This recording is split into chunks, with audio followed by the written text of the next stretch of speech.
The Pentagon has dismissed Poland's plan to hand its MiG-29 fighter jets to the US to donate them to Ukraine.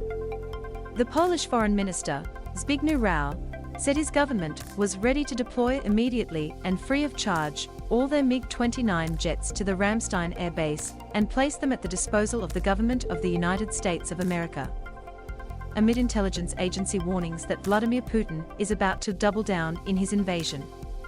However, the Pentagon appeared to reject the proposal, saying it was not tenable. The U.S. Department of Defense said the prospect of the jets departing from a base in Germany to fly into airspace that is contested with Russia over Ukraine raises serious concerns for the entire NATO alliance. Ukraine's government accused Russia of breaking a ceasefire agreement by shelling a route intended to allow civilians to escape the besieged city of Mariupol. Not only are residents of the port city suffering Russian armament, they are also living without heat, water, sanitary systems or phones. Russia said earlier it was opening humanitarian corridors from Kyiv, Chernihiv, Sumy, Kharkiv and Mariupol so civilians could be evacuated. Some Sumy residents, including Nigerian and Indian students, have now left the city on buses. 2 million people have fled Ukraine since the war began less than 2 weeks ago, the UN Refugee Agency reported. Russian officials have pledged a fresh ceasefire at 7 a.m. Greenwich Mean Time on Wednesday. Ukraine's President, Volodymyr Zelensky, echoed Winston Churchill and invoked the fight against Nazism, as he made a direct plea to British MPs in an impassioned video address to do more to help protect his country in the fight against the Russian invasion. Joe Biden announced that the United States will ban imports of Russian oil to inflict further pain on Vladimir Putin.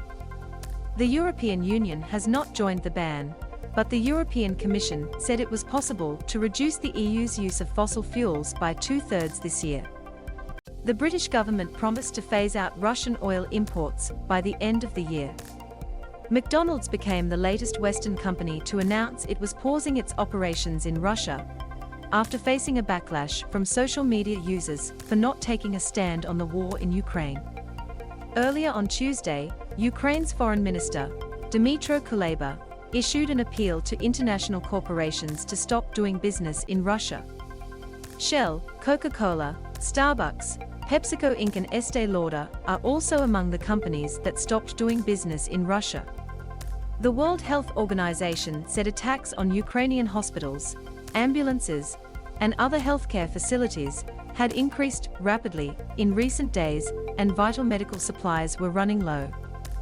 The UN agency said it was working to urgently get medical supplies to Ukraine. Among the supplies running low are oxygen, insulin, PPE, surgical supplies and blood products.